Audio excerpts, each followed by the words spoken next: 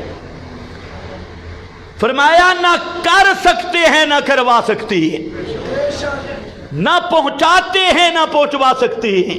اور یہ جو تم کہتے ہو کہ ہماری عرضیاں وہاں پہنچا دیتی ہیں اور ہمارے لیے کام کروا دیتے ہیں، شرک کی اس قسم کو سورہ یاسین میں اللہ نے رد کیا، اور یہی وجہ ہے کہ اس سورت کا نام رکھا قلب القرآن۔